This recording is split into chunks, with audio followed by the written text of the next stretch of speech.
మీద received copies తీసుకున్నా మీరు ప్రోగ్రాం పెట్టకుండా మీరు చెక్కులు వంచేసే ప్రయత్నం చేస్తే మేము హైకోర్టుకు పోతాం, మేము పిటిషన్ వేస్తాం.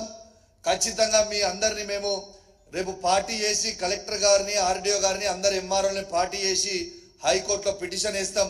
రేపు మీరు ఇబ్బందుల పాల్పడతారు కాబట్టి మీరు యాజ్ పర్ ప్రొసీజర్ మీరు పోతే అద్భుతంగా ఉంటుంది. ప్రొసీజర్ ప్రకారం పోకపోతే మీరు ఖచ్చితంగా ఇబ్బంది పడే ప్రమాదం ఉంటుంది. కాబట్టి నేను దయచేసి మళ్ళొక్కసారి మిమ్మల్ని హెచ్చరిస్తా ఉన్నాను. నిన్న నేను ప్రత్యేకంగా మా హుజరాబాద్ నియోజకవర్గం నుంచి నేను శాసనసభ్యునిగా ఉన్నా కాబట్టి హుజరాబాద్ నియోజకవర్గంలో ఉన్న ఆర్డీఓ గారికి, హుజరాబాద్ నియోజకవర్గంలో ఉన్న 5 మండలాల ఎంఆర్ఓ గారికి, 2 కమిషనర్లకు కూడా చెప్తా ఉన్నాను. మీరు నన్ను రిక్వెస్ట్ చేశారు, సార్ దయచేసి మీరు మాకు అఫీషియల్గా లెటర్ ఇచ్చిండ్రు, మేము ప్రోగ్రామ్ ఆర్గనైజ్ చేస్తాం, మంత్రి గారు డేటు ఇస్తారంటే నేను గౌరవించిన. మీ మాట మీద గౌరవించి నేను ఆగిన. ఇలా మంత్రి గారిని రమ్మనండి, డేట్ పెట్టి ప్రోగ్రాం పెట్టి చేయమని చెప్పండి. మంత్రి గారికి వీలు కాకపోతే ఎమ్మెల్యేగా మేము ఉన్నాం, మా ఎంపీపీలు ఉన్నారు, మా జెడ్పీటీసీలు ఉన్నారు, మా మున్సిపల్ చైర్మన్ ఉన్నారు, మా కౌన్సిలర్ ఇంకా ఉన్నారు, వాళ్ళ టర్మ్ మొత్తం ఉన్నది, మేము అందరం కలిసి ఇస్తాం.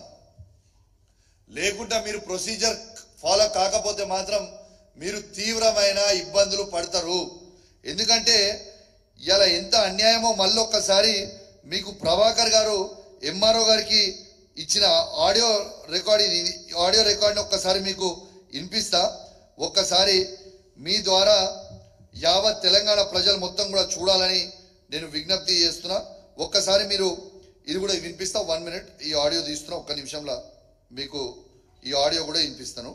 ప్రభాకర్ గారు స్వయంగా ఒక మంత్రిగా ఉండి ప్రమాణం ఏమని చేస్తారండి, రాగద్వేషాలకు అతీతంగా అని ప్రమాణం చేస్తారు. ఇలా వీళ్ళు చేసేది. ఈ ఆడియో ఒక్కసారి మీరు వినాలే, దయచేసి మొత్తం కూడా ప్లే చేయాలి, మంచిగా వినాలే. ఒక్కసారి మంత్రి గారు ఎంఆర్ఓని ఆర్డీఓ గారిని స్వయంగా ఎట్లా బెదిరిస్తారో ఒక్కసారి మీరు విను. సార్ నమస్తే సార్. నా నెంబర్ లేదా తల్లి, పొన్నం ప్రభాకర్ అధికారిక నెంబర్ ఇది లేదు సార్. ఇప్పుడే ట్రూ కాలర్ చూస్తున్నాను సార్, నాకు చేసుకుంటాను సార్. ఆడియో గారు లైన్ లో ఉన్నారు. మాధవి మినిస్టర్ గారు కాల్ చేసిన నమస్తే అమ్మా. అదే ఇప్పుడు మొన్న మీరు చెక్కుల గురించి చెప్పారు కదా కళ్యాణ లక్ష్మి, అదే మంత్రి గారి దృష్టిలో పెట్టి వాళ్ళు చెప్పినట్టుగా ఆ టైం తీసుకొని చెయ్యండి అని మన దృష్టిలో పెట్టే ఒక రోజు ఆటో సార్ మేము కూడా చెప్తున్నాం. ఎంఆర్ఓ గారు మొన్నటి దాకా హుజరాబాద్ ఎమ్మెల్యే ఈటల రాజేందర్ ఉంటే ఎమ్మెల్సీ గవర్నమెంట్ ఉంది కదా అని ఎమ్మెల్సీ కౌశిక్ రెడ్డి ద్వారా మంచిపించారు మీరు.